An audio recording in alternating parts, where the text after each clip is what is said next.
días, un gusto recibirlos con las primeras noticias de TV Ciudad en una jornada de jueves que se presenta con 18 grados de temperatura en estos momentos. ¿Y qué les parece si ya repasamos el pronóstico de meteorología proporcionado por Inumet para las próximas horas con una visión de la bahía además espectacular? ¿Cómo seguirá hoy? La máxima subirá a 27 grados, ya superamos la mínima, el cielo estará algo nuboso con periodos de cubierto, pero no hay previsión de lluvias por lo menos para los próximos días. Mañana viernes 16 de febrero también el cielo estará algo nuboso, las temperaturas extremas en el área metropolitana 17 y 28 como lo ven en pantalla, y seguirá subiendo para el fin de semana, donde el sábado nos encontrará con las temperaturas extremas ubicadas entre los 18 y los 29 grados. También el cielo estará algo nuboso con periodos de soleado. Tenemos muchos temas para compartir hasta las 9 de la mañana, entre ellos la resolución judicial que extendió la prisión preventiva para el exdirector del CONCAR. Estamos hablando de Darwin Taroco hasta el 12 de junio por colaborar en brindar información al ex senador Gustavo Penades sobre las víctimas. También hablamos de justicia porque condenó a 4 años y 2 meses de prisión por homicidio especialmente agravado al policía que asesinó al joven Santiago Barreto en el Cerro hace un año cuando le disparó por la espalda cuando el joven conducía en motocicleta. También vamos a estar hablando de la delegación de trabajadores de la empresa de cannabis medicinal Farming que cerró y se reunió con el ministro de Trabajo y Seguridad Social, Pablo Mieres, y le solicitaron que encuentre a los responsables de la firma que mantiene además deuda de créditos laborales que no han sido pagados con más de 60 trabajadores. También vamos a estar hablando de apartamentos, porque 83% de este tipo de viviendas comprados bajo el régimen de vivienda promovida en el año 2023 fueron destinados a inversión y no a uso personal, lo que va en contra del espíritu de la ley que buscaba mejorar el acceso a la vivienda. También vamos a estar hablando de política y esto será sobre las 8:30 de la mañana con Fernando Pereira, presidente del PIT-CNT, por el aniversario de la fuerza política del Frente Amplio, pero también por haber hecho el lanzamiento de la campaña política con la presencia de las 4 personas que se presentan a la precandidatura a la presidencia de la República de cara a octubre. Y bueno, ¿qué les parece si ahora vamos a estar abriendo las ventanas hacia las calles de Montevideo para, con datos del Centro de Gestión de Movilidad, ver por dónde circular y por dónde no?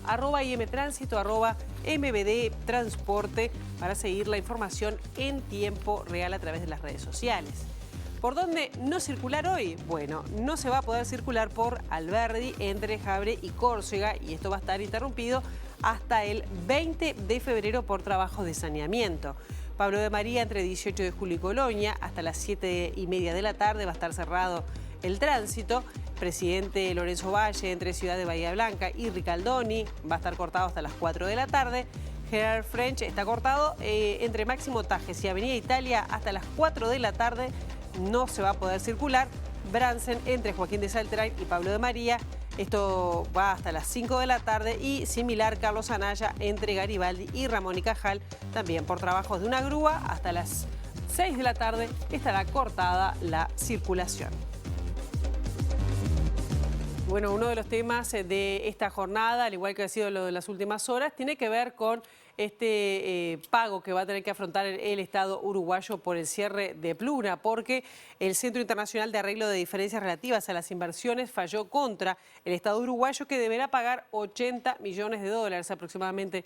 Esa es la cifra por el cierre de Pluna decretado en el año 2012. El dictamen es consecuencia de un arbitraje internacional pedido por la empresa panameña, accionista de la ex aerolínea uruguaya, que alegó haber sido perjudicada por el cierre. 7 años después del cierre de Pluna, en 2019, la empresa panameña Lara solicitó el arbitraje internacional ante el CIADI, organismo dependiente del Banco Mundial. Según informó El País, Lara alegó que Uruguay violó el convenio de protección recíproca de inversiones de Uruguay y Panamá porque no recibió compensación económica tras el cierre. Lara obtuvo sus acciones comprándoselas a Leadgate, empresa con la que Pluna se asoció en 2008 y que era gerenciada por el empresario argentino Matías Campiani, quien fue procesado con prisión tras el cierre de la aerolínea. El fallo del CIADI establece que el Estado uruguayo Estado vulneró los derechos de Lara e incurrió en trato injusto, no equitativo y expropiatorio, y que el gobierno del expresidente José Mujica asfixió a la aerolínea uruguaya, perjudicando a la parte reclamante. Según se interpreta en el dictamen, el Poder Ejecutivo pretendía evitar que el Estado se hiciera cargo de deudas de la ex empresa aérea brasileña Varig, que había quebrado 6 años antes y fue socia de Pluna entre 1995 y 2006, tras un proceso licitatorio que comenzó en 1993. Si bien el reclamo original de Lara contra el Estado uruguayo fue por más de 800 millones de dólares, el fallo del CIADI es por un monto que rondaría los 80 millones. Según el observador, esos 80 millones se componen de 30 millones de dólares establecidos en la condena, más los intereses acumulados desde el cierre. Además, por cada mes que pase sin que el Estado pague, habrá una mora de 500.000 dólares. La diaria informó que en Presidencia se considera que la defensa del Estado uruguayo fue acertada, ya que la condena es por un monto muy inferior al reclamado. El Estado no puede apelar el fallo, pero puede pedir su nulidad, aunque por el momento, desde el gobierno no se mencionó esa posibilidad. Y el expresidente José Mujica dijo que hay responsabilidad en los gobiernos por el cierre de Pluna. En declaraciones a BTV, lamentó el fallo contra el Estado uruguayo, pero aseguró que en el 2012, cuando él era presidente, no había otra alternativa que cerrar la aerolínea de bandera uruguaya. Es el precio que pagamos por la dependencia. Los latinoamericanos hemos logrado hacer una corte de derecho sobre derechos humanos, pero en materia de derecho comercial dependemos de los fallos en la justicia del mundo rico. En nuestras administraciones el reflote del banco hipotecario costó 2.000 y pico de millones de dólares.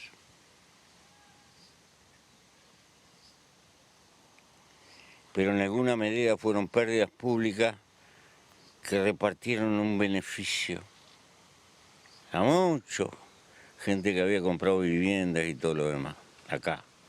Esto duele porque es una pérdida para afuera, de la cual ningún oriental saca un beneficio, por eso eventualmente duele el doble. Es muy triste y muy lamentable. Pluna era una cosa que estaba muerta hacía una década. Todos los pataleos que se hicieron, la alianza con la VAR y todo lo demás, lo único que hicieron fue agravar el asunto. El expresidente Mujica aseguró que su gobierno no vio otra alternativa para Pluna que no fuera el cierre. Por lo menos si existía no la vimos, sinceramente.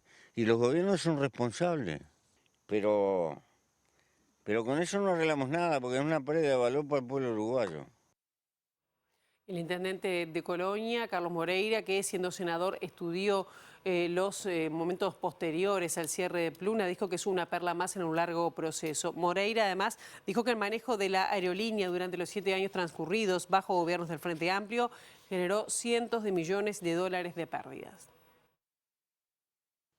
Y que es una perlita más en este collar de lo que le ha costado al gobierno uruguayo, al Estado uruguayo, la asociación de Pluna con Leadgate y SAO, que comenzó en el año, creo que fue en el año 2007 que comenzó esto. Yo recuerdo que yo estaba en la comisión permanente cuando se firmó el acuerdo con Leadgate y que las expresiones del contador Astori en ese momento, diciendo que era un grupo económico muy poderoso, que contaban con recursos ilimitados y que todo esto iba a ser una negociación que iba a culminar muy bien, ¿no?, con nuestra aerolínea de bandera nacional, y resultó todo lo contrario, ¿no? Fue una sucesión ininterrumpida de pérdida durante 7 años que se puede evaluar en cientos de millones de dólares. Esto tuvo un costo elevadísimo para el Estado uruguayo, ¿no?, sin ninguna duda, porque esto fue una crisis que se fue prolongando durante muchos años y que tuvo su final con el cierre de la aerolínea, ¿no? Consultado acerca de la asociación de Pluna con Varig, iniciada en el gobierno de Luis Alberto Lacalle, que algunos actores de la oposición señalan como el inicio de la debacle del ente autónomo y la cuota de responsabilidad que pueda tener el Partido Nacional, Moreira señaló. Yo creo que ninguna, del Partido Nacional ninguna. Nosotros lo que hicimos fue advertir y nunca se nos hizo caso. Pero tampoco podemos ignorar cuando después de un cúmulo de errores se da un laudo arbitral como este con el elevadísimo costo que va a tener. Y eso no es un tema de campaña electoral, es un dato de la realidad. Vamos a cambiar de tema porque ayer se reunió una delegación que representa a más de 60 trabajadores de la ex empresa Farming, que cerró sus puertas hace unos días. Se reunió con el ministro de Trabajo y Seguridad Social, Pablo Mieres, y le pidió que encuentre a los dueños de la empresa para poder cobrar los créditos laborales adeudados.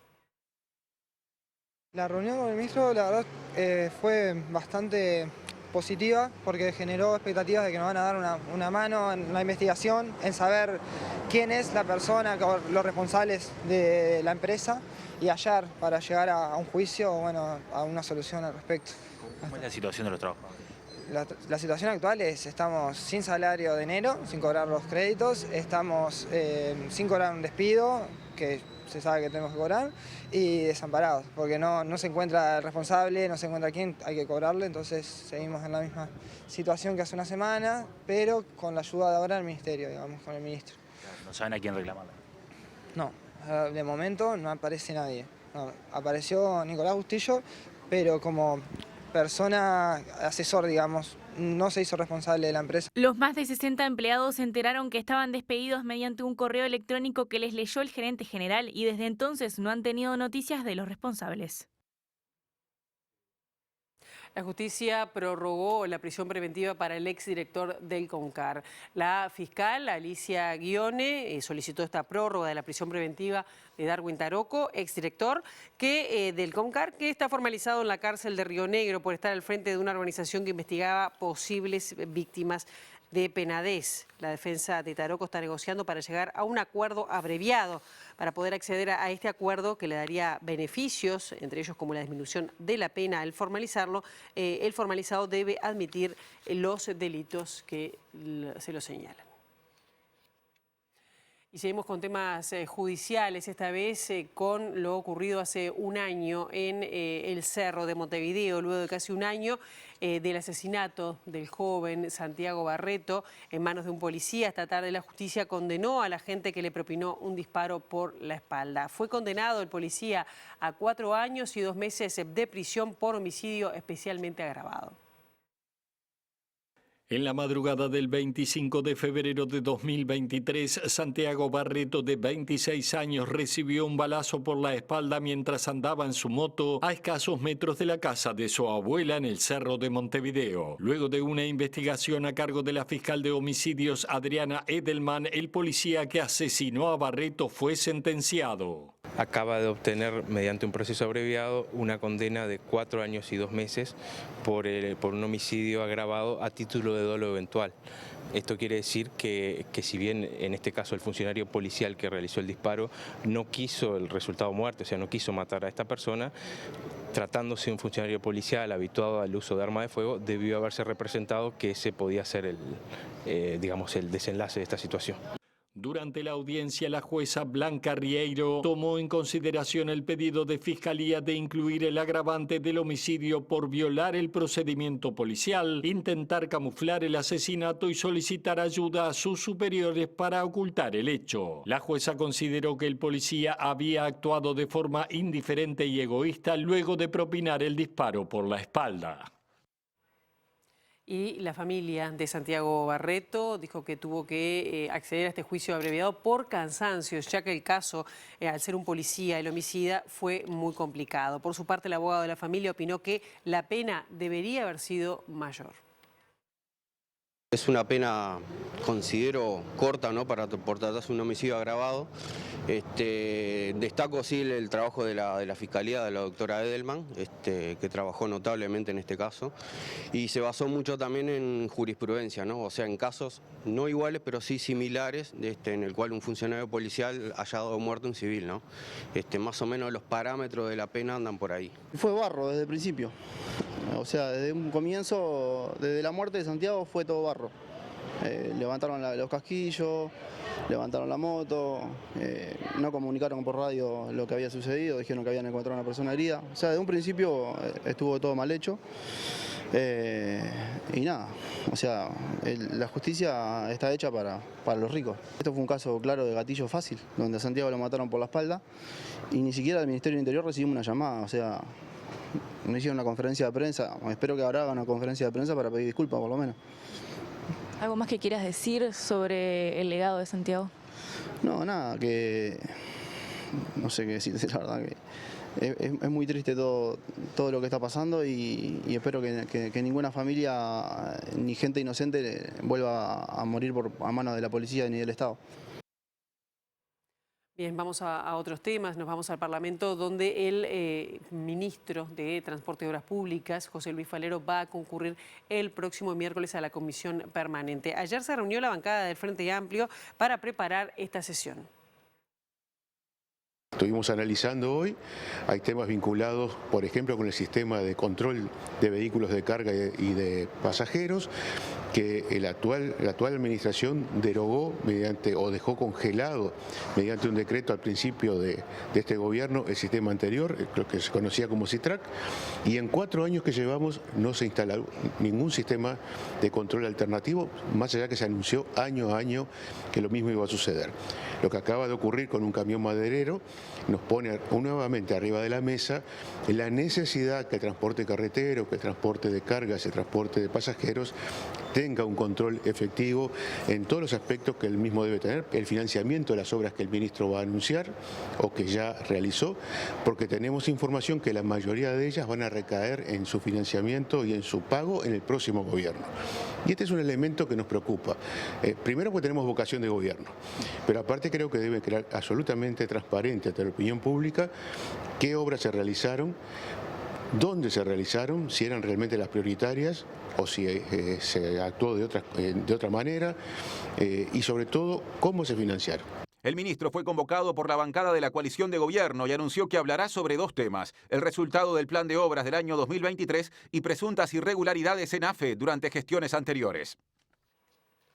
Y la bancada del Frente Amplio también piensa preguntarle a Falero sobre la contratación de militantes blancos en el ministerio. Como alternativa, la oposición también evalúan realizar un planteo más general sobre designaciones similares en diferentes organismos del Estado a nivel nacional, pero también a nivel departamental.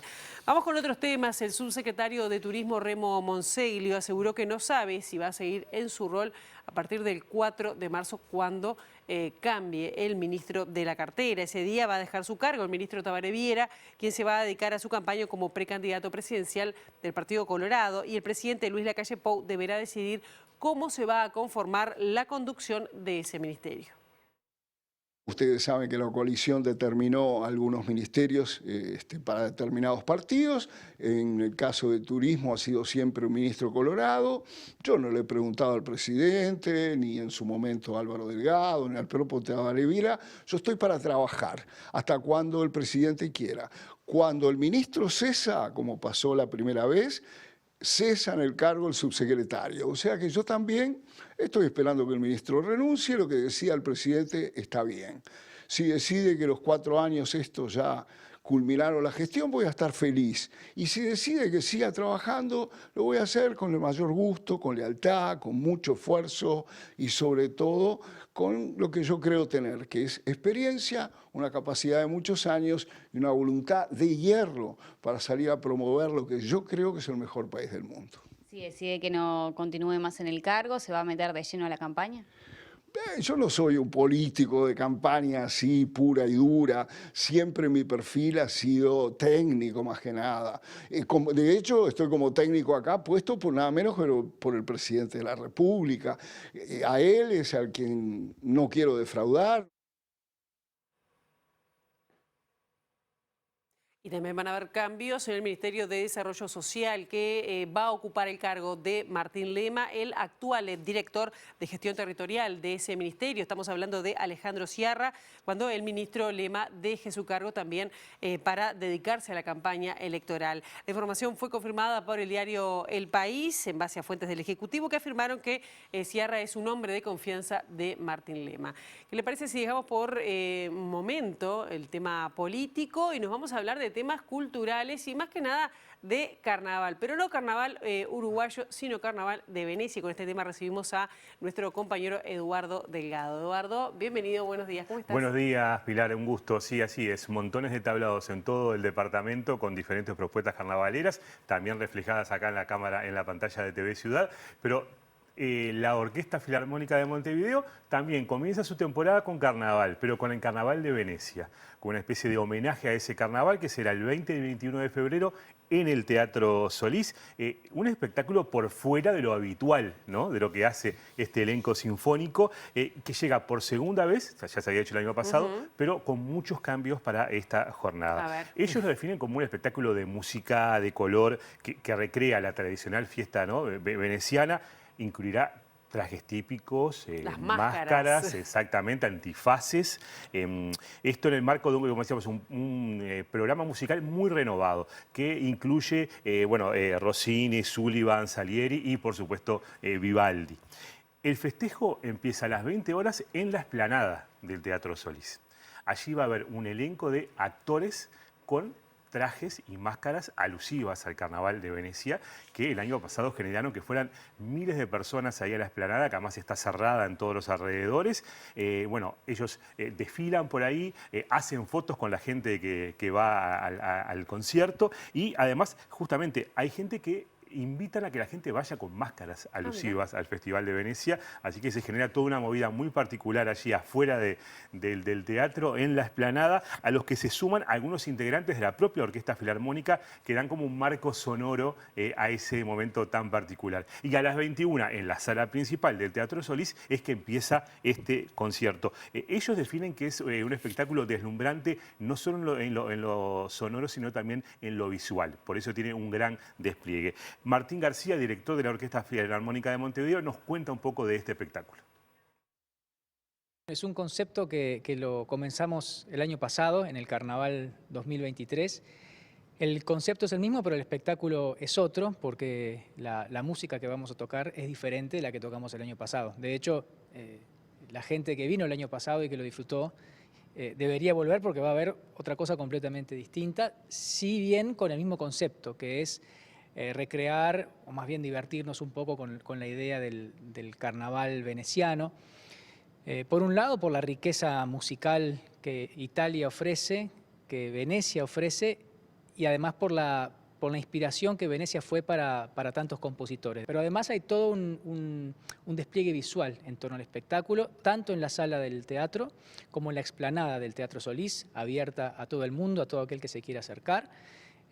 Con figurantes, con bailarines, con mimos y también con música de parte de la Orquesta Filarmónica de Montevideo, porque esto es en primer lugar un concierto.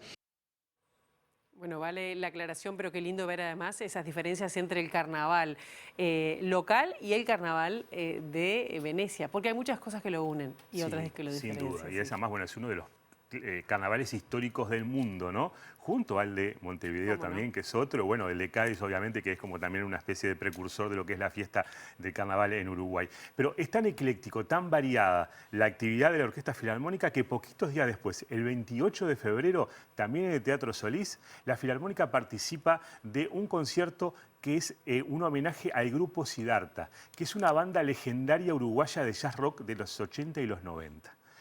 Con una propuesta que en su momento generó mucha repercusión en el ambiente local de los músicos y que tuvo entre sus integrantes a José Pedro Veledo. José Pedro Veledo es un virtuoso, muy virtuoso de la guitarra uruguayo que hace décadas vive en el exterior y que viene especialmente para este concierto con la Filarmónica. Así que aprovechamos a preguntarle a Martín García sobre esta particular propuesta en la que también participa la orquesta. Es una música de un gran virtuosismo junto a la Orquesta Filarmónica. Es una propuesta muy interesante, distinta a todo lo que hemos hecho. Nosotros siempre tratamos de innovar y de hacer un cruce con propuestas populares. Y en el caso del grupo Siddhartha, se trata de un grupo de culto de principios de los 80, muy recordado sobre todo por unas actuaciones en el Teatro Millington Drake. Yo hablo con gente de esa época que lo seguía, todo el mundo parece haber estado allí. Sin embargo, el teatro es muy chiquito, así que me parece que hay mucho de leyenda también detrás de eso. Y bueno, por lo que nos hemos enterado, tiene y sigue teniendo un interés muy grande la gente en este grupo y las entradas se vienen vendiendo muy bien. Qué verano para la Filarmónica, ¿no? Porque, bueno, empezó con un enero fuerte, ¿no? Y muy diferente para lo que estaban acostumbrados, generalmente es un receso. y sin embargo tuvieron ese espectáculo tan particular con el que habíamos hablado con Martín García aquí en TV Ciudad, previo a él, que fue la inauguración de las celebraciones por los 300 años de Montevideo en el Cerro de Montevideo, primer concierto en conjunto de la Orquesta Filarmónica y la Banda Sinfónica, los dos elencos sinfónicos de la ciudad que estuvieron en ese show tan particular en el Cerro de Montevideo, en dos escenarios. Dialogando, ¿no? Las dos orquestas dialogando. Exacto, inclusive los dos directores, tanto Martín García como Martín Jorge, nos habían contado de que habían buscado antecedentes en el mundo de una banda y una orquesta y no encontraron. O sea que vaya desafío en el que se habían metido. Así que bueno, queríamos hablar con Martín después de ese concierto, de ese gran desafío que fue un concierto histórico, y él me comentaba eso, de que los músicos lo sienten así, que fue algo muy especial el haber tocado los dos elencos juntos, cosa que no se había dado y se encuentran a diario en los ensayos de cada grupo. Yo recuerdo haber estado, por ejemplo, en los ensayos conjuntos previo al recital, que fue en el ballroom del Hotel Radisson, porque era de los pocos lugares donde podían entrar todos esos músicos, los dos directores muy cerquita pegados y cada cuerpo estable mirándose unos a otros. Pero el desafío en el Cerro era estar a 100 metros de distancia los dos cuerpos estables y sincronizarse los dos directores mirándose. Daba hasta miedo verlos a la distancia, decir cómo esta gente va a lograrlo. Un desafío artístico muy fuerte de que por suerte salieron airosos. Así que García reflexiona sobre este concierto tan particular, en donde te adelanto que hay elogios al trabajo del equipo técnico de TV Ciudad, que gracias a él, bueno, este concierto llegó a todo el país y a varias partes en el mundo, en el exterior. Colegas de otros países que los llamaban sobre este concierto tan particular, la transmisión que habían visto gracias a TV Ciudad. Así que con esto me despido y recordarles el Carnaval de Venecia de la Orquesta Filarmónica de Montevideo, allí en la sala principal del Teatro Solís. 2021. Exacto. Gracias, Eduardo. Pulso que vino, digamos, juntando fuerzas desde hacía muchos meses, desde hacía mucho tiempo, desde que la idea se planteó. Nos despertaba muchas incógnitas y nos ponía por delante tanto al maestro Martín Jorge con la Banda Sinfónica como a nosotros con la Orquesta Filarmónica un desafío muy grande y una hoja en blanco enorme, porque no había referencia y teníamos que crear un gran espectáculo de la nada, digamos. El resultado superó nuestras expectativas más optimistas. Fue maravillosa la respuesta, el apoyo que hubo institucional y de producción para lograr este mega espectáculo que fue el lanzamiento de los festejos por los 300 años de la ciudad, la multitud que nos acompañó en el Cerro, pero a la vez la cantidad de gente que siguió la transmisión por TV Ciudad, que tuvo una calidad en lo visual y en el audio realmente formidable. Yo comento con los colegas y con mis colaboradores, no hemos tenido una transmisión en vivo con esa calidad y con ese nivel de audio. Y bueno, quedamos realmente muy felices. Salimos del concierto y recibíamos mensajes de gente que estaba en Estados Unidos, en países de Europa, siguiendo la transmisión desde los lugares más lejanos. Esto es un trabajo para nosotros, obviamente, pero todos los que estamos en la música, en primer lugar, recibimos esa vocación, ese llamado por el amor que nos despierta la música. Y esto precisamente fue una celebración de eso. Cuando nosotros escuchamos del otro lado a nuestros colegas, a nuestros 60, 70 colegas tocando, y nosotros tenemos que interactuar con eso y recibir lo que nos dan y devolver lo que nosotros hacemos, genera un estado de camaradería, de comunidad, digamos, que no hay prácticamente ninguna actividad ni ningún ámbito del ser humano donde eso se repita. Bien, bueno, felicidades también para el equipo de TV Ciudad y recordarles que lo del Carnaval de Venecia es a las 20 y 21 de febrero, así que bueno, no demoren para conseguir esa entrada. Hacemos una brevísima pausa, a la vuelta ahora mismo estaremos conversando con Fernando Pereira, presidente del Frente Amplio. Ya venimos.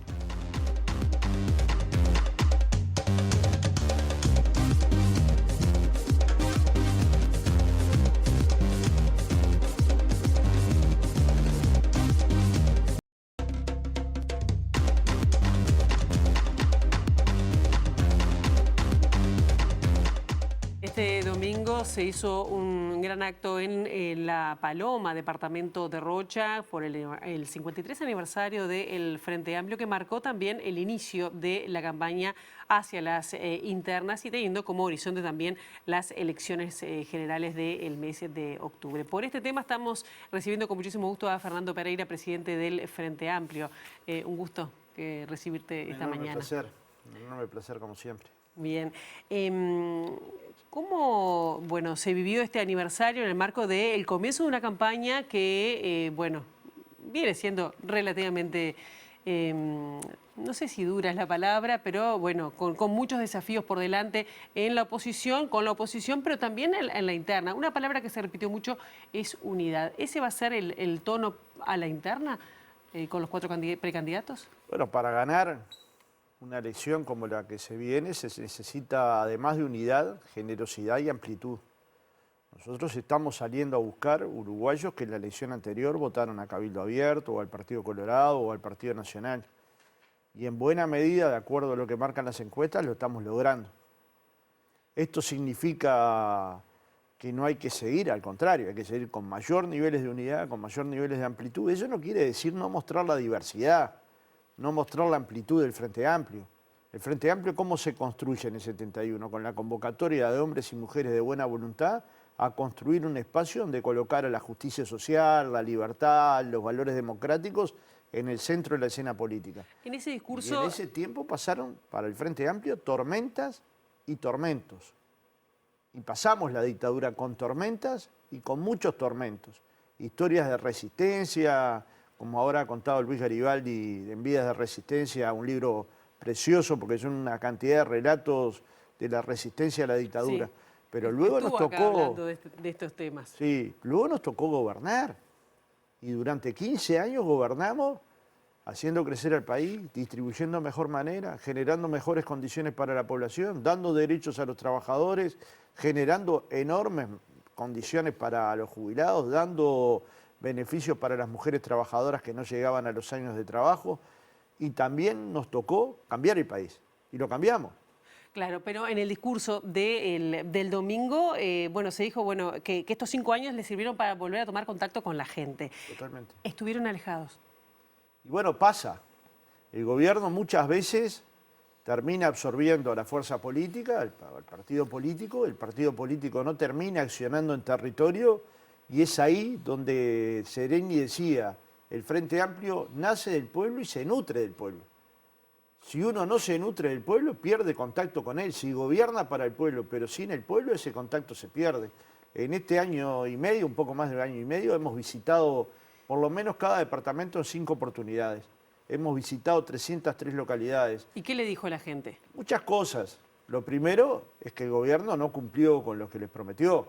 ¿Este gobierno o el Frente Amplio? No, con el Frente Amplio en general hay cierta conformidad, hay algunas críticas, efectivamente hay una crítica a la seguridad pública importante, hay una crítica a la falta de contrapartidas en políticas sociales, tal vez nosotros no la entendemos, pero hay una crítica a la distancia entre el gobierno y la sociedad, hay una crítica a obras que se construyeron y que la gente ni siquiera sabe que son obras del Frente Amplio, y hay otras pequeñas críticas al Frente Amplio. ¿Y eso se toma para pensar el programa o cómo Bueno, para el si les toca programa de vuelta? hubo otra gira que se llamó Diálogos por Uruguay, que ya ahí no fue el FAT escucha, sino un diálogo, un intercambio con las organizaciones sociales más importantes, y ahí escuchamos muchas propuestas de cámaras empresariales, de sectores agropecuarios, de sectores vinculados a los derechos humanos, al medio ambiente, a distintas actividades, al trabajo, a los trabajadores. Y ahora que empieza esta campaña, que ahora sí se están calentando los motores, ¿no? Pensando para junio, ¿cuáles van a ser los temas de campaña que si me enumera 1 o 2 del Frente Amplio, o van a estar respondiendo a cuestiones que se plantean desde la oposición, desde el oficialismo? El oficialismo tiene una sola campaña, que es la campaña del terror, del miedo, que han instalado en varios países de América Latina y acá no son demasiado innovadores, y tiene una campaña que es ofrecerle a los uruguayos con ese cartel que han colocado con la foto oscura de Delgado y un doble clic, otro plato de la misma sopa que no le gustó al pueblo uruguayo. Es decir, ¿qué le ofrecen al pueblo uruguayo? 2 platos de sopa de poca transparencia, como el caso de Marcet, el caso de Astesiano, el caso de la entrega del puerto, la publicidad en el Ministerio de Turismo.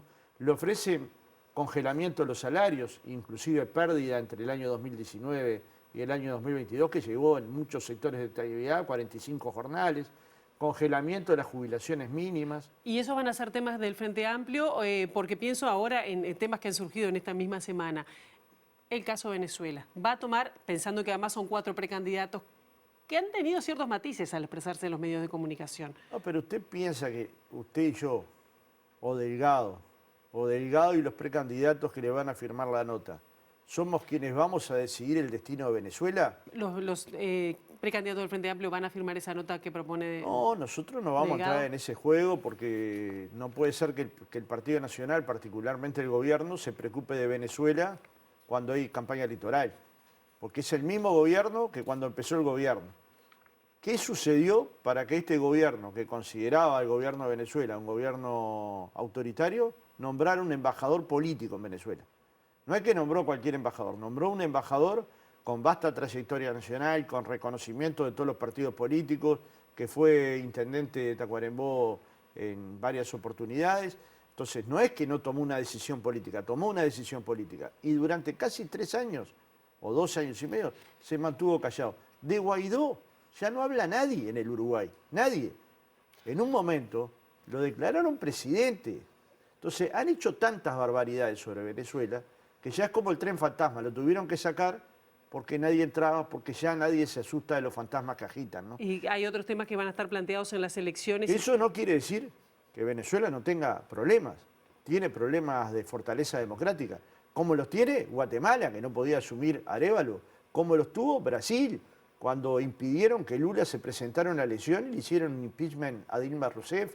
¿Cómo los tuvo Bolivia, que le dieron un golpe de Estado a Evo Morales? Pero ¿Y dónde estuvo juntando firmas Delgado para esos golpes blandos o más duros? Nunca. ¿Resulta más difícil criticar o tomar un posicionamiento cuando hay cierta, cercanía ideológica o más lejanía ideológica? Yo no tengo ninguna cercanía ideológica con Maduro, ninguna. Lo que tengo es respeto por las autonomías de los pueblos. En Venezuela resuelve el pueblo venezolano. Y el pueblo venezolano tiene que intentar consolidar una democracia que permita elecciones libres, elecciones donde puedan participar todos los partidos y elecciones donde efectivamente los resultados sean confiables, que Botín le dice que es un sistema electoral de muy alta calidad. Entonces, digamos, acá hay una discusión. Venezuela tiene problemas, pero no solo el gobierno de Venezuela tiene problemas, la oposición de Venezuela tiene problemas. Porque acá hablan del fallo judicial de María Corina Machado. ¿Pero alguien leyó la sentencia judicial? Porque lo que se le pide a Maduro es que violente una decisión judicial. O sea, que lo político esté por encima de lo jurídico. Y si fuera así, es porque se entiende que la justicia no está actuando adecuadamente. ¿Se estudió el fallo judicial o cobran el grito? Entonces, cuidado con esto, ¿no? Claro. Porque, insisto, yo tengo poca afinidad, en el Frente Amplio hay gente que tiene mayor o menor, pero no es por afinidades, es porque hay que respetar la autonomía de los países, la autodeterminación de los pueblos. Fernando, y eso no lo va a resolver ni el Frente Amplio ni el Partido Nacional. Quería traerte algunos temas que sí va a tener que, me imagino, pronunciarse sí o sí el Frente Amplio de cara a las elecciones, porque, bueno, hay un plebiscito que ya va a estar con las elecciones, hay otros que todavía falta definir. El Frente Amplio va a tomar una posición, digo, porque a veces hay una cuestión de pronunciamiento a nivel de los candidatos y otro a nivel del pueblo. ¿En los allanamientos nocturnos? No. Ese no. Pregunto. Así como está, no. Estuvimos dispuestos a analizar una propuesta que en algún momento formuló el diputado Luz sobre la posibilidad de interpretar qué es un hogar. Bueno, eso estaríamos dispuestos a conversarlo. Una modificación de la Constitución de esta manera es un bluff electoral. digamos. El tema sí se aprueba. Sí, si se aprueba, como todo en Uruguay, si se aprueba pasa a ser parte de la Constitución. Claro, Nosotros creemos que la mayoría de los uruguayos creen que hay que preservar los hogares porque la noche es muy riesgosa para los hogares. Pero no todo lo que hay en Uruguay son hogares.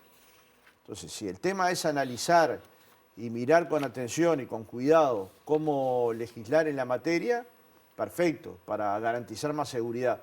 Aunque los expertos en seguridad pública dicen que este es un instrumento de menor jerarquía para abatir los problemas de seguridad que hoy tiene el Uruguay. ¿Qué va a pasar si se obtienen las firmas, si sale el plebiscito, por ejemplo, de la reestructuración de las deudas, la conocida como la que propone el idea Cabildo como Abierto? tal es buena, el proyecto como tal es malo. Y Entonces, si les preguntan a los precandidatos, ¿va a haber una visión única, un y ahí hay posicionamiento una visión único única del Frente Amplio.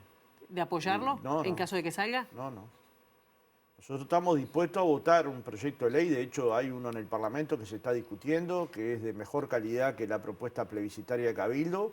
Cabildo necesitaba esta propuesta plebiscitaria para hacer una campaña a partir de una recolección de firmas, pero no se legisla de esa manera. O sea, desde nuestro punto de vista la Constitución hay que cuidarla. Sí hay que construir un proyecto de ley para que determinadas empresas financieras no tengan tasas de interés con usura, ni presiones sobre los deudores que muchas veces traen problemas importantes. ¿Y por qué no se hizo hasta ahora? Y bueno, porque no se puede lograr acuerdos, es muy difícil lograr acuerdos con el gobierno, porque tienen una posición de hostilidad con el Frente Amplio que es realmente dura, ¿no? Digamos, lo que pasaba en periodos anteriores, de donde era relativamente normal negociar proyectos con los partidos que estaban en la oposición, hoy no lo está haciendo, porque creen que en este momento tienen las mayorías absolutas y las aplican. Si no se logró hasta ahora es porque no lograron un acuerdo con el Partido Nacional, pero el Frente Amplio está dispuesto a construir un proyecto sobre este tema que garantice seguridades jurídicas, que garantice crédito y que garantice que las personas paguen intereses razonables y no se los presione como se los presionan hasta ahora. Y en ese proyecto han trabajado varios legisladores del Frente Amplio. Cabildo Abierto hasta ahora no ha acordado, pero bueno, no es que no se pueda acordar. Bien, cortito sobre la reforma jubilatoria, esta iniciativa que está impulsando básicamente el PIT-CNT, que tampoco hay unanimidades en el Frente Amplio respecto a cómo se va a aplicar si sale. ¿Están embretados? No. En caso de ser gobierno, ¿no? La independencia del movimiento sindical con respecto al partido político es total. Digamos, el Frente Amplio no eligió este camino. El Frente Amplio eligió un camino que expresó el 26 de marzo que tenía que ver con un diálogo social en materia, convocar a trabajadores, jubilados, empresarios, expertos en el tema, académicos, OIT, para construir un proyecto de seguridad social que pensara 30 años para adelante, que pudiera mirar 30 años para adelante, que fuera un proyecto sustentable desde el punto de vista financiero, pero también social. Bueno, esa era la estrategia del Frente Amplio. La estrategia del movimiento sindical fue ir a un plebiscito. Dentro del Frente Amplio hay compañeros y compañeras y sectores que legítimamente están recolectando firmas para ir a ese plebiscito y hay otros que tienen una opinión contraria. Si se llega a las firmas, analizaremos si hay que tomar posición o no, o si se mantiene la posición actual, que es dejar en libertad de acción a nuestros militantes, adherentes y dirigentes, ¿no? Tenemos que ir cerrando, pero en el discurso del aniversario del Frente Amplio se mostró bastante optimista con un triunfo en primera vuelta. ¿Apuntan a eso? ¿Tienen datos sobre eso? ¿Cómo lo trabajan? Bueno, somos optimistas porque hemos trabajado muy fuertemente para consolidar una estructura militante, organizativa, capaz de ganar la elección de 2024. Eso supone tener más locales abiertos, tener mucho mayor cantidad de militantes activos en actividad, ir hacia la construcción de un universo de 80.000 militantes que participen en la elección nacional, visitar 1 millón de personas en la elección interna y llegar a la totalidad de los uruguayos, si es posible, en la elección de octubre.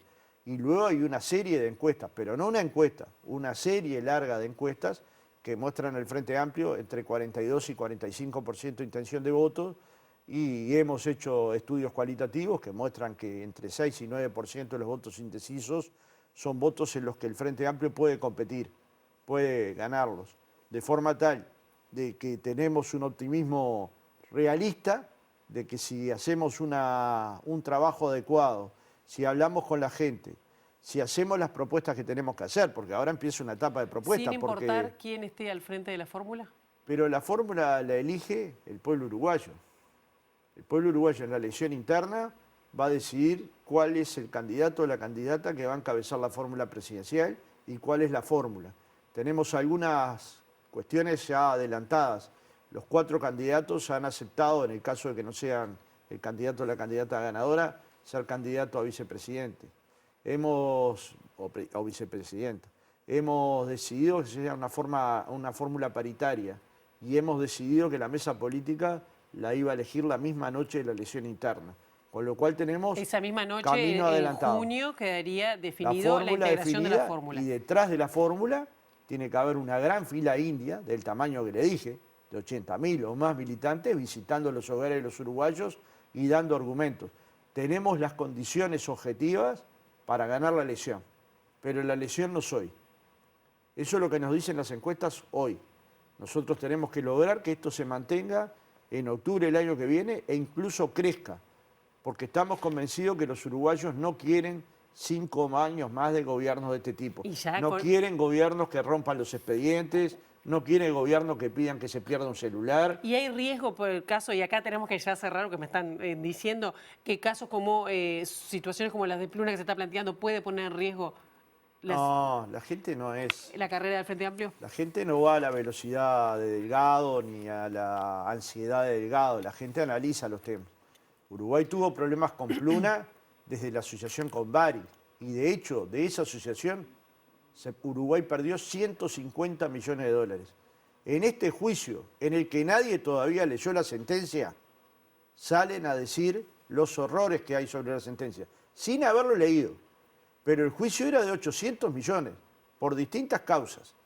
Si lo que nos van a cobrar 30 es porque la justicia internacional laudó favorablemente a Uruguay en una innumerable cantidad de demandas que tenía el Uruguay. Entonces, juzgar antes de leer es desesperación de campaña. Naturalmente que a nadie le gusta perder un juicio, aunque sean 30 millones, porque 30 millones son importantes para distintas políticas. Pero son decisiones que hay que tomar de gobierno. Como a la gente le debe gustar las ganancias extraordinarias que tiene UTE y Antel por las inversiones que el Frente Amplio hizo. Esas, ¿por qué no las cuenta el gobierno? O, por ejemplo, la brecha digital más pequeña que tiene Uruguay en materia de niños y adolescentes, producto de Ceibal. Esa es una gran ganancia. Vamos a tener que seguir hablando en otra oportunidad. La campaña recién comienza. Diario. Fernando Pereira, gracias. Sí, gracias y bueno, un saludo a toda la audiencia y nos vemos pronto. ¿Cómo no? Y nosotros ahora nos vamos directamente a Exteriores, de la mano de Juliana Perdomo. Juliana, bienvenida. ¿Cómo estás? ¿Cómo estás, Pilar? Buen jueves para todos. Nos encontramos en el campus, ya que mañana finaliza el periodo común de inscripción de la UDELAR en más de 140 carreras, pero de todas maneras cada facultad puede decidir extender o no este plazo. Pero para más detalles estamos con Karina Santiago, la coordinadora del programa de respaldo de aprendizaje. Muchas gracias por recibirnos. Bueno, Karina, si bien no hay cifras todavía, ¿qué evaluación se puede hacer de lo que fue esta inscripción? Venimos a un ritmo sostenido, no tenemos el número exacto, pero se están inscribiendo muchos estudiantes. Esto viene sucediendo desde hace años, la matrícula crece año a año y bueno, este año mantenemos el mismo ritmo. Todavía no tenemos el número exacto. ¿Cuáles son las carreras que más se siguen eligiendo? Bueno, las carreras que se siguen eligiendo son las carreras tradicionales y algunas carreras nuevas. Pero la inscripción viene siendo pareja, o sea, son altos los números de inscriptos en todas las carreras. En este caso, mañana cierra el periodo de inscripción común, pero cada facultad puede decidir extender el plazo. ¿Cómo se sabe eso? Mañana cierra el periodo común, como bien dijiste, pero después pueden inscribir por cada una de las facultades en la carrera que quieran y esa información tenés que ir a la página web y buscarla en calendario de inscripciones 2024. Entonces ahí tenés la oportunidad de seguir inscribiéndote por más que este periodo común cierre mañana 16 de febrero. ¿Cómo fue la experiencia este año de que sea 100% virtual? Fue buenísima, necesitas determinadas cosas y hemos puesto herramientas para que se facilite la inscripción virtual. abrimos el programa Respaldo al Aprendizaje, abrió un espacio de consulta y orientación que termina ahora a fines de febrero, donde se pueden evacuar dudas a lo largo de todo el proceso. Hay un mail que es información@udelar, que también se evacúan dudas, y también estamos presencialmente en todo el país, en todos los CENURES regionales, y este año llegamos hasta el extremo norte en la Casa Universitaria Artigas. ¿De qué se trata el programa Progresa de apoyo? Bueno, Progresa es un programa que lo que busca es justamente apoyar a los estudiantes a lo largo de toda su trayectoria educativa, desde el preingreso hasta el egreso efectivo. Entonces, para eso tiene distintos dispositivos que van desde talleres de orientación vocacional a espacio de consulta como esto que te comentaba, hasta tutorías entre pares, que tiene que ver con las inscripciones, porque nosotros formamos estudiantes avanzados que, por ejemplo, en este momento están apoyando a los que se van a inscribir. Pero además esto se mantiene en el tiempo porque los tutores se dedican a determinadas problemáticas específicas, como puede ser la inserción a la vida universitaria en los primeros tiempos, o tutorías académico-disciplinares en materias que son tipo cuello de botella, o particularidades del estudiante como los que vienen del interior, los que son migrantes, los privados de libertad. O sea, formamos tutores en todas estas cuestiones. Y lo otro importante destacar es que los cursos de tutoría son creditizados, o sea que tienen valor para el estudiante. El estudiante está contribuyendo con su propia trayectoria, no solo ayudando a su compañero, sino con su propia trayectoria educativa. Para finalizar, quienes se están inscribiendo en estas horas y necesitan evacuar consultas, ¿cómo lo pueden hacer? ¿En qué horario? Tenemos martes y jueves el espacio de consulta virtual, y tenemos el mail que te decía, información@udelar.edu.uy. Ese es lo que tenemos hasta el momento, y va a estar activo hasta fines de febrero. Muchísimas gracias. Gracias a ustedes. Bueno, Pilar, ya saben, a partir de mañana se cierra el periodo de inscripción, así que apurarse por estas horas. Ingresando a la página de la UDELAR encuentran toda la información. Bien, muchísimas gracias, Juliana. Así que bueno, estamos en los descuentos para poder inscribirse allí a la Universidad de la República, más de 100 opciones. La Intendencia de Montevideo presentó la estación de transferencia de residuos sólidos que funciona desde el mes de diciembre. Recibe residuos urbanos del oeste de Montevideo y es un punto intermedio para la descarga, previo a la disposición final. Esta estación recibe alrededor, por ejemplo, en enero, 1.900 viajes de camiones. Acá se concentran esos residuos, se compactan y van en camiones mucho más grandes, con otra tecnología, a el sitio de disposición final. Entonces tenemos 1.900 viajes que entran, pero de acá al sitio de disposición salen entre 300 y 400 viajes de otros camiones. ¿Cuál es la idea? Que estos camiones, estos 1.900 viajes que se hicieron hasta acá, en vez de ir hasta Felipe Cardoso, vienen hasta acá, hacen un circuito más corto. ¿Cuál es la ventaja? La eficiencia. Vamos a poder generar circuitos más cortos, más frecuentes, porque tenemos esta estación intermedia de transferencia que tiene una capacidad o un buffer de unas 1.000 toneladas de basura, que hasta ahora no ha sido utilizado ese buffer. Prácticamente han entrado 16.000 toneladas y se han ido aproximadamente 16.000 toneladas, porque estamos en el comienzo del uso. Ahora que se está comenzando a usar, viene la parte de sintonía fina para aumentar aún más la eficiencia. Es de gran impacto en la recolección de basura en toda la zona del oeste. Tuvo un costo de unos 11 millones de dólares. Bien, y la comparsa C1080 recibió el primer premio obtenido en el desfile de llamadas 2024, como ya informáramos aquí en MD Noticias. Año en el que el conjunto no participa del concurso oficial del Carnaval capitalino. Matías Silva, uno de los directores responsables, dijo que seguramente el año que viene la agrupación volverá a participar del certamen oficial.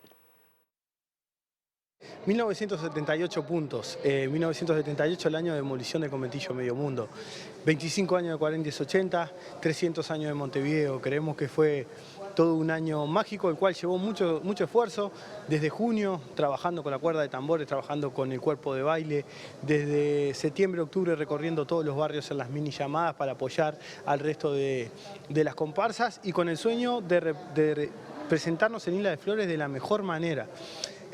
Sí tomamos la pausa de no hacer teatro de verano porque teníamos mucho trabajo alrededor, muchas obligaciones con las cuales cumplir, y nos gusta enfocarnos seriamente cuando tomamos un desafío. Podemos anunciar que está más cerca de la vuelta que para de 680 para el año que viene, que el no salir. Sí, estamos mucho más cerca. ¿Por qué lo ponemos en Zócalo, vuelve 680? Vamos arriba, vamos a ponerlo.